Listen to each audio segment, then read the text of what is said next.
সদ্য শেষ হওয়া বিশ্বকাপে মার্কিন প্রেসিডেন্ট ডোনাল্ড ট্রাম্পের রাজনৈতিক হস্তক্ষেপের অভিযোগে এবার ফিফার বিরুদ্ধে আনুষ্ঠানিক অভিযোগ আনতে যাচ্ছে নরওয়ে।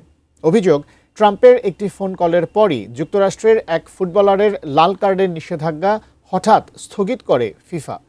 বিশ্ব ফুটবলে ক্ষমতার অপব্যবহারের অভিযোগ, বিতর্কিত সিদ্ধান্ত এবং নরওয়ের এই পদক্ষেপ নিয়ে বিস্তারিত জানাচ্ছেন মেহেদী হাসান।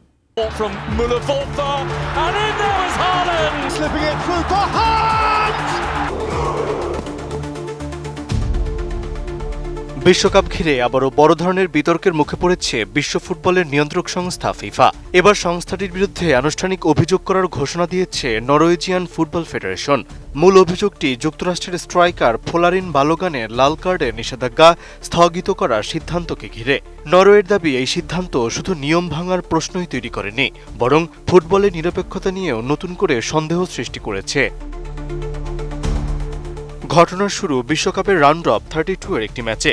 বসনিয়া ও হার্জেগোভিনার বিপক্ষে খেলতে গিয়ে লাল কার্ড খেয়েছিলেন বালোগান। ফিফার নিয়ম অনুযায়ী পরবর্তী ম্যাচে তার মাঠে নামার সুযোগ থাকার কথা ছিল না, কিন্তু বেলজিয়ামের বিপক্ষে ম্যাচ শুরুর ঠিক আগে ফিফা হঠাৎ করেই তার নিষেধাজ্ঞা স্থগিত করে দেয়। ফলে বালোগান সেই ম্যাচে খেলতে পারেন। তবে তাকে খেলানোর পরও যুক্তরাষ্ট্র 4-1 গোলে বেলজিয়ামের কাছে হেরে বিশ্বকাপ থেকে বিদায় নেয়। কোয়ালিটি সম্পন্ন আন্তর্জাতিক মানের still bar CSRM, committed for better still. ফিফার এই সিদ্ধান্ত প্রকাশ্যে আসার পরেই আন্তর্জাতিক ফুটবল অঙ্গনে ব্যাপক আলোচনা সমালোচনা শুরু হয়। পরে যুক্তরাজ্য ভিত্তিক সংবাদ মাধ্যম দ্য টাইমসের এক প্রতিবেদনে দাবি করে মার্কিন প্রেসিডেন্ট ডোনাল্ড ট্রাম্প ফিফা সভাপতি জিয়ান্নি ইনফান্তিনোকে সরাসরি ফোন করেছিলেন, আর সেই ফোন কলের পরেই বালোগানের নিষেধাজ্ঞা স্থগিত করার সিদ্ধান্ত নেওয়া হয়। তবে ফিফা আনুষ্ঠানিকভাবে রাজনৈতিক হস্তক্ষেপের অভিযোগ স্বীকার করেননি।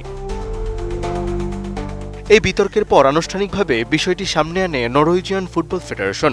যুক্তরাজ্য ভিত্তিক সংবাদ মাধ্যম দ্য টাইমসকে দেওয়া সাক্ষাৎকারে ফেডারেশনের সভাপতি লিজ ক্লাভেনেস জানান, বোর্ড সভায় পুরো ঘটনা বিস্তারিতভাবে পর্যালোচনা করা হয়েছে। এরপর ফুটবলের নৈতিকতা, স্বচ্ছতা ও নিরপেক্ষতা রক্ষার স্বার্থে ফিফার বিরুদ্ধে আনুষ্ঠানিক অভিযোগ করার সিদ্ধান্ত নেওয়া হয়েছে। ক্লাভেনেস বলেন, কোনো রাষ্ট্রপ্রধান বা বাইরের প্রভাবশালী ব্যক্তির কথায় যদি ফুটবলের নিয়ম পরিবর্তন করা হয়, তাহলে পুরো খেলাটির বিশ্বাসযোগ্যতা ঝুঁকির মুখে পড়ে। তিনি আরও অভিযোগ করেন, ফিফার ডিসিপ্লিনারি কমিটির চেয়ারম্যান অন্য সদস্যদের সঙ্গে কোনো আলোচনা না করেই এককভাবে এই সিদ্ধান্ত নিয়েছিলেন। তার মতে এমন পদক্ষেপ ভবিষ্যতে আরও বড় ধরনের রাজনৈতিক হস্তক্ষেপের সুযোগ তৈরি করতে পারে। এদিকেই ঘটনাকে ঘিরে বিশ্বকাপে ওঠা আগের কয়েকটি বিতর্ক আবারও আলোচনায় এসেছে।